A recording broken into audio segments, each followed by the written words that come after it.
There's no feeling more intense than starting over.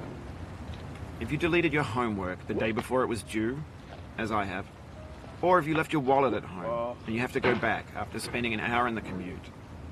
If you won some money at the casino and then put all your winnings on red but it came up black.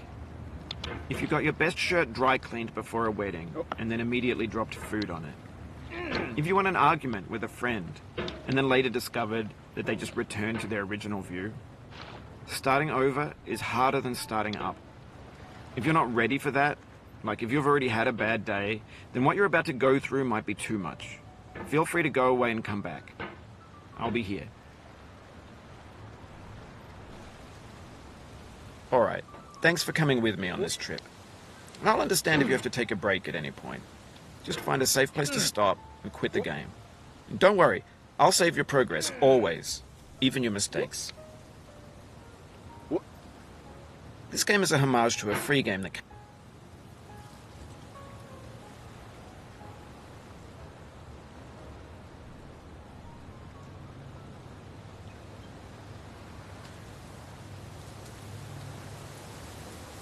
came out in 2002, titled Sexy Hiking. The author of that game was Jazuo, a mysterious Czech designer who was known at the time as the father of B games. And B games are rough assemblages of found objects. Designers slap them together very quickly and freely, and they're often too rough and unfriendly to gain much of a following. They're built more for the joy of building them than as polished products.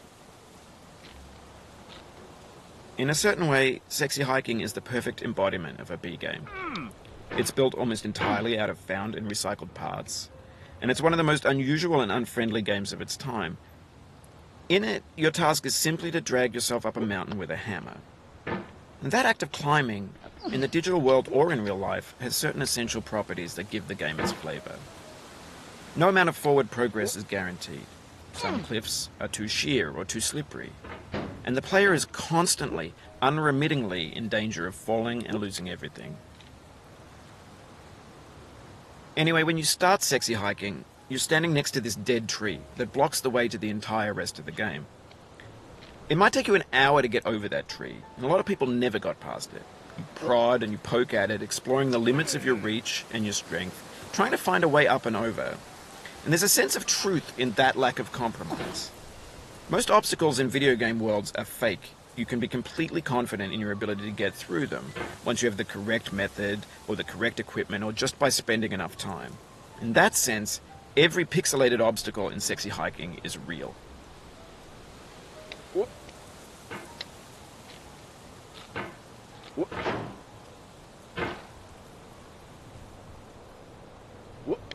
The obstacles in Sexy Hiking are unyielding, and that makes the game uniquely frustrating.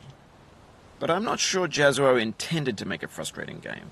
The frustration is just essential to the act of climbing, and it's authentic to the process of building a game about climbing.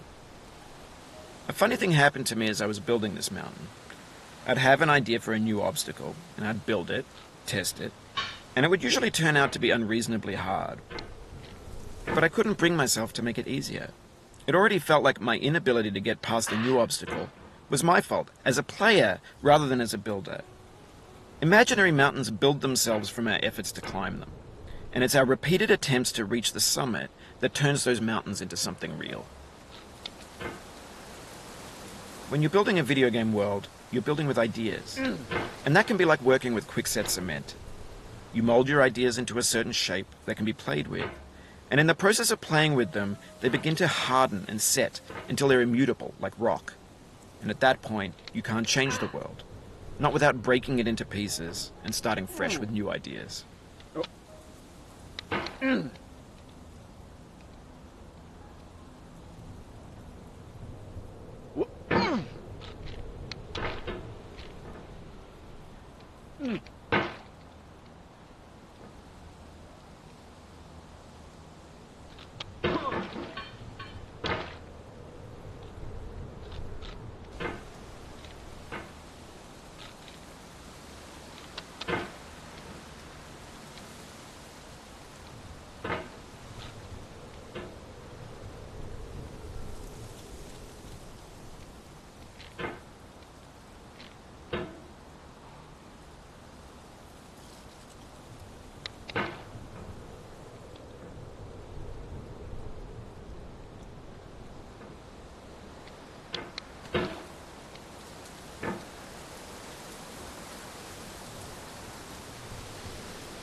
For years now, people have been predicting that games would soon be made out of prefabricated objects, bought in a store and assembled into a world.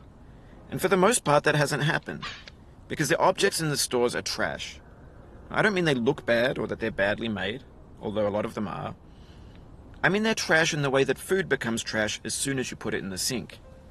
Things are made to be consumed and used in a certain context, and once the moment is gone, they transform into garbage.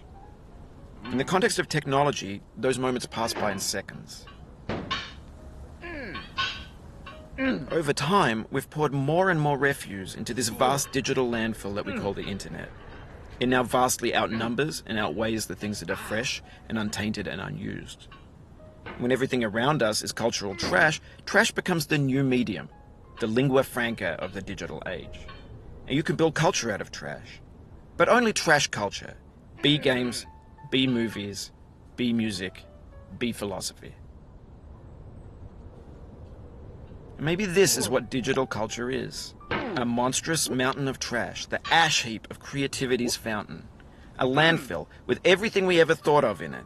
Grand, infinite, and unsorted.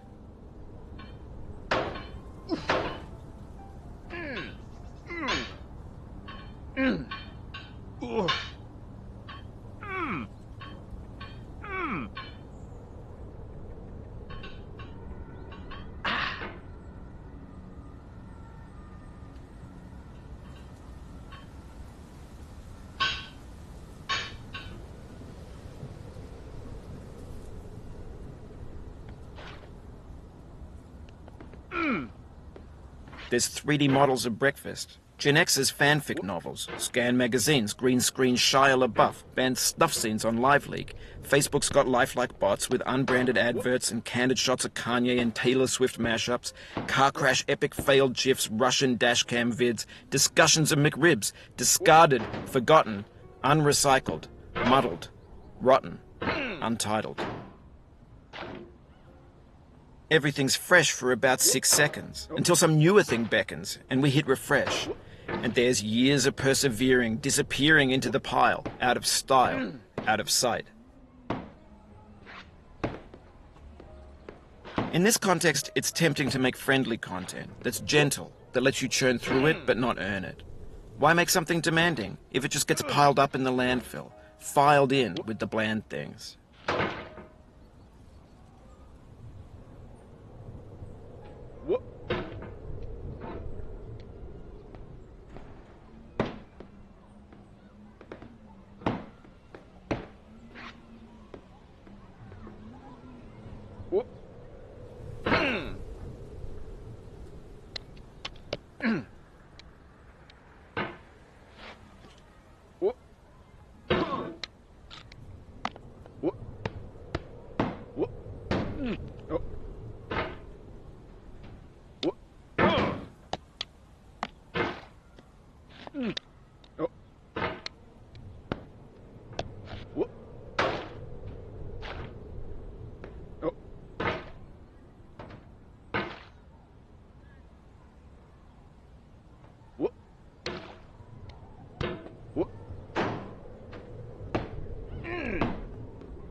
Oh, you just lost a lot of progress.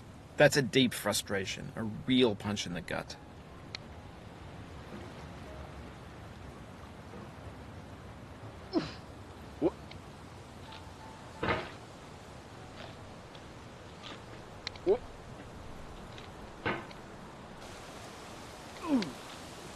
Oof, sorry about that.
Oh, it happened